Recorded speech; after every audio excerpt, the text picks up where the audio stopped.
Otep à tous, bien-aimés frères et sœurs. Nous allons vous parler aujourd'hui de la plus grosse erreur de Donald Trump.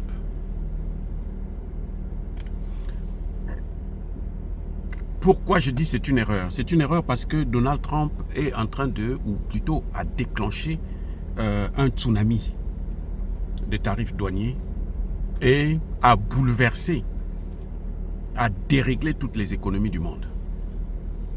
Le système économique du monde entier aujourd'hui est pratiquement incontrôlable. J'espère que la situation va se décanter le plus rapidement possible. Mais en tout cas, cette histoire des tarifs douaniers a déclenché alors une avalanche de problèmes au niveau mondial. Et comment on en est arrivé là? Est-ce que Donald Trump n'avait pas réfléchi? Est-ce que cherchait Donald Trump? En fait, quand vous regardez les objectifs de Donald Trump, ces objectifs sont louables. Je vous ai déjà dit à plusieurs reprises et depuis très longtemps que Donald, avant même qu'il ne soit investi ou qu'il ne gagne même l'élection, que Donald Trump, lui, son problème, c'est sauver le dollar. Ça, c'est la première des choses. Parce que vous ne pouvez pas sauver l'économie américaine si vous n'arrivez pas à sauver le dollar. Donc, le problème de Donald Trump, c'est d'abord comment sauver le dollar. Comment faire à ce que le dollar puisse être toujours la monnaie d'échange au niveau mondial. Parce que je dois vous apprendre qu'au moment où nous parlons, le dollar a perdu beaucoup de sa valeur. Avant la guerre de 2022, la guerre en Ukraine, eh ben le dollar était presque à 93% des changes mondiaux. Aujourd'hui, on tourne autour de 50. Ah oui, autour de 50. Et ça continue à baisser. Le dollar est quasiment en train de s'effondrer, là où l'or est en train d'exploser. Ça, c'est le premier point. Le deuxième point, c'est que Donald Trump voulait, comment dirais-je, faire en sorte que les industries du monde entier, les grandes firmes du monde entier viennent investir aux États-Unis. En fait, il a appelé des investissements pour créer des emplois aux États-Unis. Il veut réindustrialiser les États-Unis. Donc, ce sont des objectifs louables pour une puissance comme celle des États-Unis d'Amérique. C'est tout à fait normal. C'est acceptable. C'est, disons, comment je peux dire, peut-être pas acceptable, mais c'est compréhensible. Voilà, le vrai mot. C'est compréhensible. Mais maintenant, c'est la méthode, la démarche, le processus que Donald Trump a déclenché. C'est un processus qui ignorait un certain paramètre. Est-ce que c'est par refus, un déni de la réalité, hein, c'est un négationniste, ou bien c'est par ignorance? Là, pour l'instant, je ne peux pas vous dire si c'est un déni de la réalité. Si c'est un déni, là, on verra ça un peu plus tard. Mais il y a tout ça dedans, en fait, quand on regarde très bien. Alors, Monsieur Donald Trump n'a pas tenu compte d'un paramètre essentiel et fondamental. Nous ne sommes plus dans un monde unipolaire. Nous sommes maintenant dans un monde multipolaire. C'est-à-dire que le monde multipolaire, ce n'est plus un monde à venir, c'est un monde présent, courant, qui se fait actuellement. Vous comprenez? Donald Trump croyait que nous sommes encore, ou il a estimé, il a ignoré la multipolarité pour se dire que nous sommes toujours dans un monde unipolaire et c'est nous les États-Unis. Le monde unipolaire, la caractéristique fondamentale du monde unipolaire, c'est que c'est un monde où il y a un chef qui est au-dessus de tout le monde, c'est-à-dire les États-Unis, et c'est lui qui dicte la conduite à suivre dans le monde entier. Voilà le monde unipolaire. C'était à l'avantage des États-Unis. Et ce monde a été créé depuis la chute du mur de Berlin, donc l'autodislocation de l'ex-URSS. C'est ce que George Bush avait créé appelé le nouvel ordre mondial. Il n'y a plus deux puissances qui se battent, une qui gouverne l'Est et l'Ouest. Il y a une seule puissance qui gouverne l'Est et l'Ouest. C'est les États-Unis.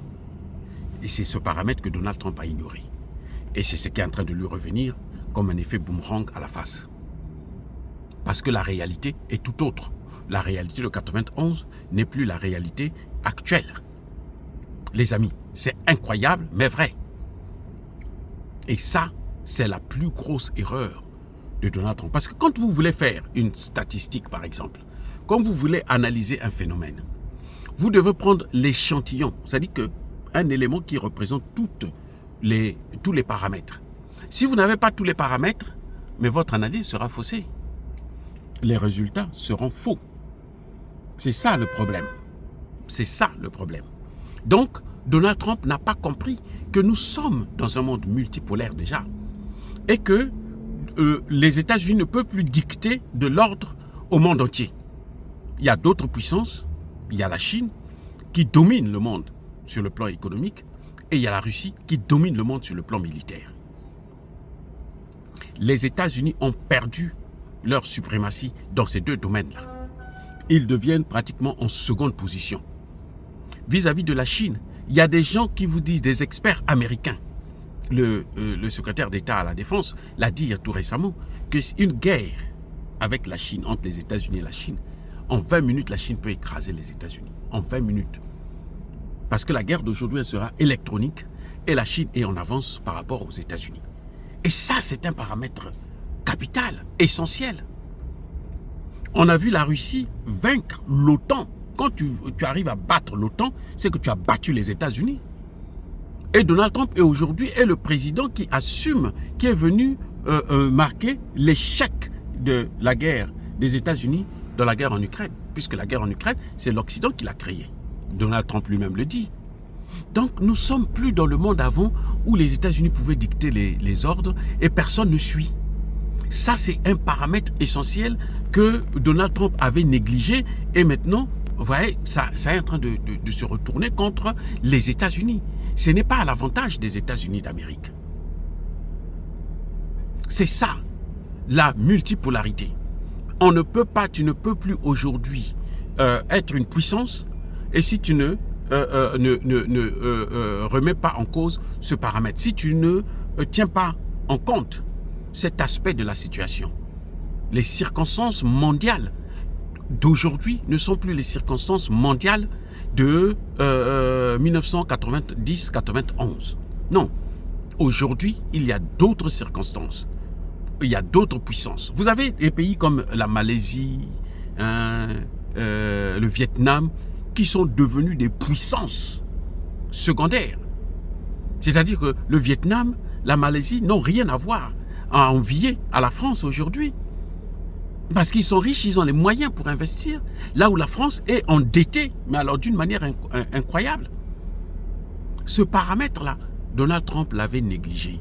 Donald Trump l'avait sous-estimé, peut-être pas négligé, mais sous-estimé. Il croyait que c'était du faux, c'était seulement des paroles en l'air que nous autres, là, et beaucoup d'autres experts, mais parlant sur les réseaux sociaux. Parce que lui, c'est un homme des réseaux sociaux, donc il écoutait, il lit tout ça, il entend, mais il a ignoré, il a sous-estimé. Il s'est dit que non, ça, ce sont des parleurs seulement, ça ne veut rien dire, c'est pas la science, nous sommes des plus riches. Comme, surtout qu'il s'est retrouvé avec un autre riche, le plus riche du monde, Elon Musk, qui aujourd'hui lui-même est malmené dans tous les domaines. Elon Musk est malmené dans ses domaines. Tout ce que l'Amérique a créé, comme Google, Microsoft et autres, ils sont aujourd'hui en train d'être, ont trouvé des rivaux. En Chine, en Russie. Je vous ai dit, je vous ai parlé des avions, la Chine est rentrée dans